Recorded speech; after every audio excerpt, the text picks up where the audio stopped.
የትግራይ መከላከያ ሰራዊት በመባል ከሚጠራው ጦር ውስጥ የምዕራቡ ግንባር አካል የሆነው የአርሚ 11 ኮር 113 አባላት ተከዘን በመሻገር ጠለምት ልዩ ስሙ ማይራጉሻ በተባለ ቀጠና ገብተው ውጊያ ከፍተው የነበረ መሆኑን በትናንትናው ዕለት ከሰዓት በኋላ እንዲሁም ምሽቱን የወጡ መረጃዎች አመላክተዋል።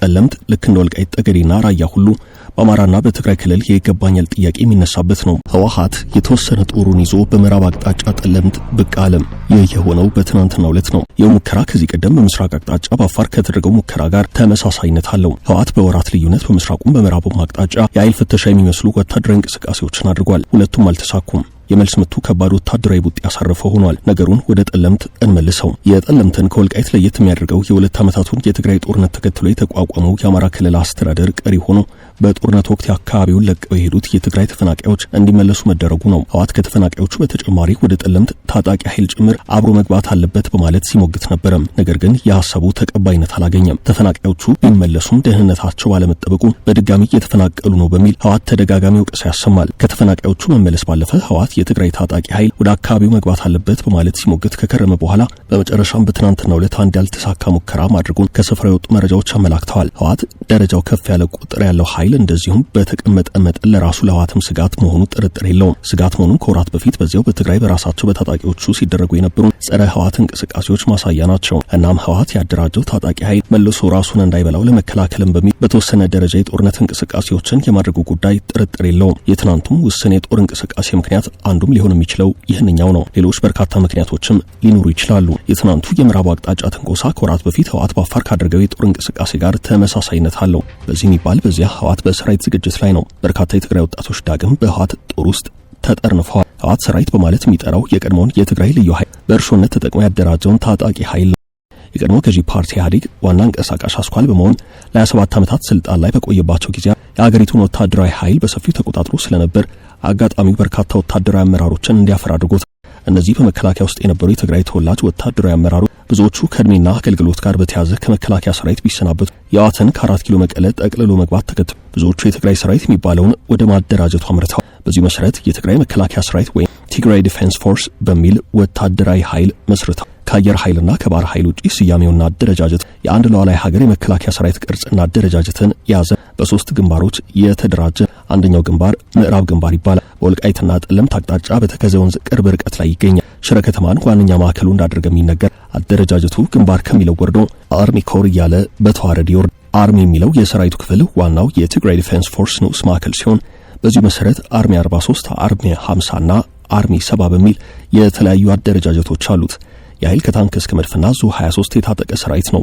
የመካናይዝድ ትጥቁ ከሰሜን እዝ ጥቃት የተገኘ የምዕራቡ የጠለምት ጥቃት ግን እንደ ምስራቁ የአፋር ጥቃት ብዙ ሊዘልቅ አልቻለም። ህወሓት ከወራት በፊት በምስራቅ አፋር ያደረሰው ጥቃት ወደ አፋር ግዛት በጥልቀት እንዲገባ አድርጎት ነበር። በምዕራቡ የጠለምት አቅጣጫ ግን ያልተሳካም። ጠንከር ባለ ወታደራዊ ምት በአፋጣኝ ተገጥቷል። እንቅስቃሴውም ጠንካራው ወታደራዊ ምላሽ ህወሓትን ዝም እንዲል አድርጎታል።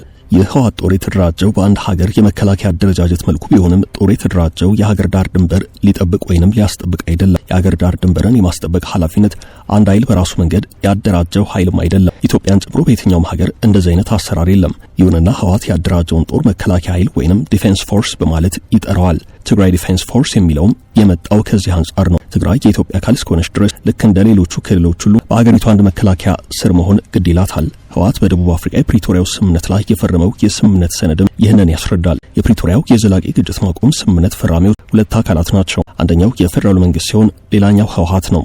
ስምምነቱ ህወሓት ታጣቂዎቹን ትጥቅ እንዲፈቱ በማድረጉ ረገድ የራሱን ሚና እንዲጫወት በኢትዮጵያ አንድ መከላከያ ሰራዊት አለ ብሎ እንዲቀበል ያስገድዳል። እነዚህን የስምምነት አንቀጾች ህወሓት በወቅቱ በነበሩት ተደራዳሪዎቹ አማካኝነት ፈርሞ ተቀብሏል። ይህ ስምምነት ከተፈረመ 3 ዓመታት ተቆጥረዋል። ሆኖም ዛሬም ድረስ ስለ ስምምነቱ አተገባበር እየተወራ ነው። ትጥቅ መፍታት ለህወሓት ጭንቅ ሆኖ ቀጥሏል። ትጥቅ አፈታቱ ሁለት መልክ አለው። ከባድ መሳሪያና የነፍስ ወከፍ መሳሪያዎችን ያካትታል። የነፍስ ወከፍ መሳሪያዎች ማለት በእያንዳንዱ ሰራዊት እጅ ያሉ ጠመንጃዎችን፣ ጥይቶችን ያጠቃልላል። ከባድ መሳሪያዎች ከአየር መቃወሚያ ዙ 23 ጀምሮ እስከ ታንክና መድፍ ድረስ የዘለቀ ነው። ህወሓት በሁለቱም አቅጣጫዎች ያሉትን የትጥቅ አፈታት ሂደቶች አላከበረም። በአንድ መልኩ ትጥቅ እየፈታ ነው ቢባልም በሌላ አቅጣጫ ደግሞ እስከ ኮማንዶ ድረስ የዘለቀ ጦር ያደራጃል። በግልጽና በአደባባይ ጦር ሲያስመርቅ በተለያዩ አጋጣሚዎች ይታያል። ትጥቅ መፍታት እንደገና አዲስ መልምሎ ማስታጠቅ የሚለው ጉዳይ ውሃ ቅዳ ውሃ መልሶ ነው። ይኸው በነፍስ ወከፍ የጦር መሳሪያ በኩል ባለው ትጥቅ አፈታት ላይ በግልጽ አፍጥጦ የወጣ ችግር ነው። በሁለተኛ ደረጃ ያለው የከባድ መሳሪያ ጉዳይ ነው። ህወሓት በስምምነቱ መሰረት ከባድ መሳሪያዎችን አስረክቤያለሁ ቢል ከዚህ ቀደም ሲወጡ የነበሩት መረጃዎች ግን ያንን አያሳዩ። ከዚህ ውጪም የህወሓት ወታደራዊ አመራሮች ቆፍረው የቀበሯቸው መድፎችና ከባባድ መሳሪያው በኤክስካቫተር ቆፍረው በካቶ እያወጡ ተሽከርካሪዎች ላይ ጭነው ያጓጓዙ ነው የሚሉ አዳዲስ መረጃዎችም ሲወጡ ቆይተዋል። ከዚህ ቀደም የጦር ኃይሎች ጠቅላይ ኤታማዦር ሹም ፊልድ ማርሻል ብርሃኑ ጁላ ህወሓት የደበቀው መሳሪያ አለ በማለት እንዲያስረክብ ደጋግመው ተናግረዋል። በእርግጥም እንደተባለው የተደበቁና የተቀበሩ መሳሪያዎች እንደነበሩ የሚያሳዩ መረጃዎች ይወጣሉ። ጥያቄው ለምን መቅበር አስፈለገ የሚለው ህወሓት የጎን ጉዳት ሆኖብኛል እያለ ያለ አራ መሬት የሚባለውን ኃይል እርሱን ካላጠፋው ተኝቼ አላድርም የሚል ከወራት በፊት እየተቀሰቀሰ በአፋርና ትግራይ መካከል የነበረው መንስኤውም ከዚህ ጋር የሚያያዝ ወልቃይትን አስመልሳለሁ የሚለው ሌላኛው ወታደራዊ ቤት ስራ ከተሳካ ህወሓት ከፌደራሉ መንግስት ጋር የመፋለም እቅድ ያለው ይመስላል። ሆኖም እንደተባለው የአራው መሬት ሰራዊት ሰላም የነሳ አካል ሆኖ ይህ ከወራት በኋላ ከሰሞኑ አዲስ ወሬ የተሰማበት ሆኗል። የትግራይ የኤርትራና የሱዳን ህዝቦች የህዝብ ለህዝብ ግንኙነት አንድ በሱዳን የተካሄደ ፕሮግራም ህወሓት በአገር ውስጥ ብቻ በሱዳን ጭምር ያደራጀው የራሱ ጦር ይህ በሱዳን ጄኔራል አብዱል ፋታህ አልቡርሃን ፍቃድ የተደረገ በሱዳን የነበረውና አርሚ 70 የተባለውን ጦር በአዲስ መልኩ ራሱን ማደራጀቱን በመቀጠል ወልቃይትን በኃይል እንቆጣጠራለን የሚሉ ዛቻዎች ይሰማል። በቅርቡም የቀድሞ የህወሓት ታጣቂዎች ቃል አቀባይ ገብረ ጻዲቅ ወይን ከተባለ የህወሓት ልሳን ጋር ባደረጉት ቆይታ በተለይ ከወልቃይት ጋር በተያያዘ ትግስታችን እያለቀ ነው፣ ትግስትም ልክ አለው ብለው ገብረ ጻዲቅ በዚሁ ንግግራቸው ምዕራብ ትግራይ ካልተመለሰልን ከዚህ በኋላ መታገስ አንችል፣ ወደ ጦርነት ለመግባት እንገደዳለን ብለው የትግራይ ህዝብ ያልገዛም ባይነት ታሪኩ ደምቆ የሚታይ ታሪክ ነው በማለት ቀድመን ስንሰራበት የነበረው ጉዳይ ብሔራዊ አንድነታችን ወሳኝነት አለው የሚል እርስ በርሳችን በመነቋቁርና በመጠላለፍ የምናመጣው ምንም አይነት ነገር የለም፣ በሰላም ማለቅ የሚገባው ነገር በሰላም ማለቅ ይገባል። የማለት ግን ማለቅ የሌለው ትግስት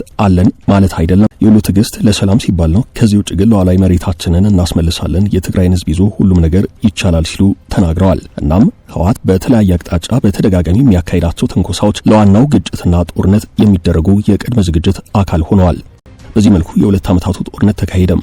በከፍተኛ ደረጃ የተደራጀው ትግራይ ዲፌንስ ፎርስ የተባለው ኃይል ከባድ መታረፈበት። በዚህ አደረጃጀት ውስጥ የገባው ከፍተኛ ቁጥር ያለው የትግራይ ወጣትም የሞትና የአካል ጉዳት ሰለባ ሆኗል።